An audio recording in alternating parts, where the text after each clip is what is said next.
Class 10 mathematics exercise 9.1 का question number 5 और 6 करेंगे हम लोग। इसके पहले का क्वेश्चंस मैंने पिछले वीडियोस में बताया है, उसका लिंक आपको डिस्क्रिप्शन में मिल जाएगा, आप वहां से देख लीजिए। क्वेश्चन नंबर 5 कह रहा है, kite is flying at a height of 60 metre above the ground. The string attached to the kite is temporarily tied to a point on the ground. The inclination of the string with the ground is 60 degree. Find the length of the string assuming that there is no slack in the string. जैसा question कह रहा है वैसा हमने figure बना लिया। एक पतंग उड़ रही है जो कि ग्राउंड से 60 मीटर हाइट पर है, ठीक है ना, और उसका धागा जो है ग्राउंड पर कहीं पर बांध दिया गया है, टाइड यानी बांध दिया गया है। और कहा जा रहा है उसमें कि ऐसा मान लीजिए कि उसमें कोई भी स्लैक नहीं है, यानी उसमें कन्नी नहीं है, तो इसमें धागा इसी से बंधा हुआ है, ठीक है ना। और जहाँ से बंधा हुआ है वहाँ से और ग्राउंड का जो एंगल है वो 60 डिग्री है। तो एक तरह से आप देखोगे तो एक राइट ट्रायंगल बन जाएगा। और यहाँ पर जो एंगल है, एंगल के सामने वाली साइड को आपको पता ही है परपेंडिकुलर कहते हैं, और 90 डिग्री के जो सामने वाली साइड होती है वो हाइपोटेनस होता है। तो आपको परपेंडिकुलर और हाइपोटेनस का रिलेशन कौन बताता है? साइन। तो साइन का यूज़ करके हम लोग ये धागे की लंबाई निकाल सकते हैं। तो यहाँ पर जो ए बी है वो हाइट है काइट का ज़मीन पर से, जो कि 60 मीटर ऊंचा है, और ए सी आपका क्या है? लेंथ ऑफ स्ट्रिंग है, और वो फाइंड आउट करना है। तो ट्रायंगल ए बी सी में देखा जाए तो यहाँ पर हम साइन 60 लगाएंगे, क्योंकि हमें परपेंडिकुलर और हाइपोटेनस का रिलेशन जानना है।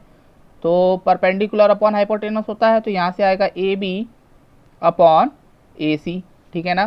साइन 60 की जो वैल्यू होती है वो आपको पता है √3 अपॉन 2 होता है। ए बी की वैल्यू है यहाँ पर 60 और ए सी की वैल्यू हमें फाइंड आउट करनी है। क्रॉस मल्टीप्लाई करेंगे तो आ जाएगा √3 ए सी इज इक्वल टू 120। √3 मल्टीप्लाई में है तो कहाँ चला जाएगा? डिवाइड में। तो यहाँ से आ जाएगा ए सी इज इक्वल टू 120 अपॉन √3। और जैसा कि मैंने बताया कि √3 होना नहीं चाहिए, तो ऊपर नीचे क्या कर देंगे? मल्टीप्लाई।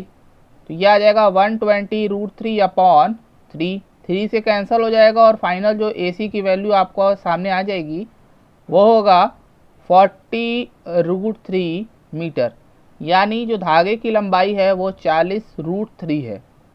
क्वेश्चन नंबर 6 है, a 1.5 metre tall boy is standing at some distance from a 30 metre tall building. The angle of elevation from his eyes to the top of the building increases from 30 degree to 60 degree as he walks towards the building. Find the distance he walk towards the building. अब question के according कहा जा रहा है कि एक 1.5 metre height का एक बॉय है, ठीक है ना, जो हम हाइट मान लेते हैं पी क्यू, ठीक है, और एक बिल्डिंग है जिसकी साइज़ है 30 मीटर, तो वो हमने ए भी ले लिया। अब इसमें होता क्या है कि जो लड़का है वो अपनी आंखों से उसके टॉप को देख रहा है, ठीक है। तो अभी तो 30 डिग्री का एंगल बन रहा है, लेकिन वो क्या कर रहा है कि देखते देखते आगे बढ़ रहा है, और जब आगे बढ़ रहा है तो वो जो एंगल है एक पॉइंट पर 30 से कितना हो जा रहा है? 60 डिग्री। तो देखिए जैसे वो कह रहा था बिल्कुल वैसा फिगर मैंने बना दिया है। एक लड़का है जो एक बिल्डिंग के टॉप को देख रहा है, 30 डिग्री एंगल बन रही है उसकी आंखों से, तो आंख के सीधे एक डॉटेड लाइन हमें खींचना पड़ेगा, क्योंकि इससे पहले जो हम क्वेश्चन ले रहे थे वहाँ ग्राउंड पर पॉइंट को माना जा रहा था, लेकिन यहाँ साफ साफ बताया जा रहा है कि लड़का 1.5 मीटर हाइट पर है, तो उसकी आंखों से हम एंगल को मेज़र करेंगे, तो उसके लिए हमें एक स्ट्रेट लाइन खींचना पड़ेगा, ठीक है ना। तो ये 30 डिग्री से कितना हो जा रहा है? 60 डिग्री, क्योंकि वो मूव कर रहा है। अब इसमें जो है टोटल हाइट तो 30 है, लेकिन अगर हम इस हाइट की बात करें जो इस ट्रायंगल में बन रहा है, अगर ये पॉइंट हम ले लें R, ठीक है, तो ये जो हाइट है ये 28.5 होगा। अब ये कैसे आ गया? अगर आप देखोगे तो जो ए बी है वो 30 है, और जिसमें पी क्यू के बराबर है बी सी जो कि 1.5 होगा, तो 30 में से 1.5 माइनस करोगे तो आ जाएगा आपका 28.5। अब यहाँ पर हमें पता करना है कि ये जो लड़का है ये कितना मूव किया है, यानी ये वैल्यू हमें पता करना है।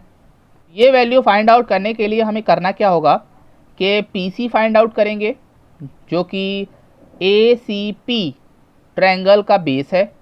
फिर हम आर सी फाइंड आउट करेंगे जो कि ए सी आर का बेस है, और फिर सी पी में से सी आर को माइनस कर देंगे तो आपका आर पी फाइंड आउट हो जाएगा। क्लियर है? तो यहाँ पर हमने लिख लिया है कि हमने क्या क्या लिया हुआ है।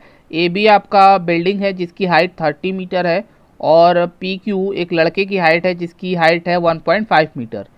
तो ये लड़का आगे की ओर बढ़ रहा है, और यहाँ पर अगर उसकी आंखों के सीधी एक लाइन खींची जाए तो बी सी बनेगा, और बी सी जो है आपका 1.5 होगा, जिसकी मदद से ए सी फाइंड आउट किया गया है। अब हम लोग ट्रायंगल ए सी पी की बात करते हैं। तो ट्रायंगल ए सी पी में अगर आप देखोगे तो ये 30 डिग्री है, ठीक है ना, और 30 डिग्री के जो सामने वाली साइड है वो है ए सी।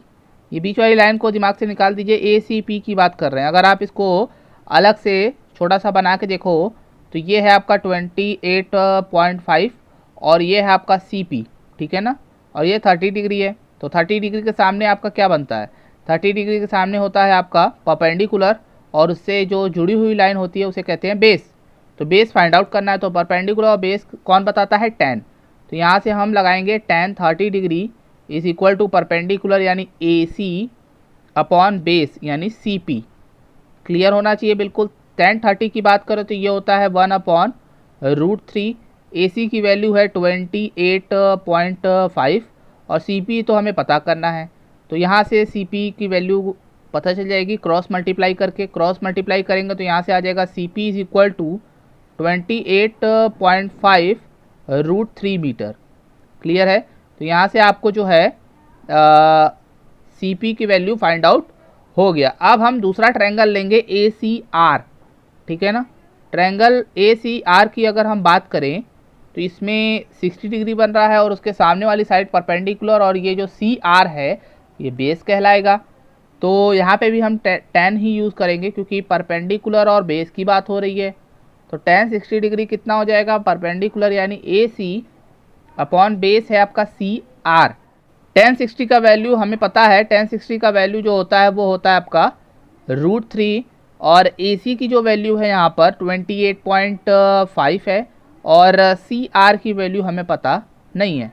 तो हम क्या करेंगे? क्रॉस मल्टीप्लाई अगर यहाँ पर करें तो ये सी आर का मल्टीप्लाई इधर हो जाएगा और 1 का मल्टीप्लाई इधर। तो ये कुछ इस तरह से हो जाएगा, C R √3 is equal to 28.5, ठीक है ना।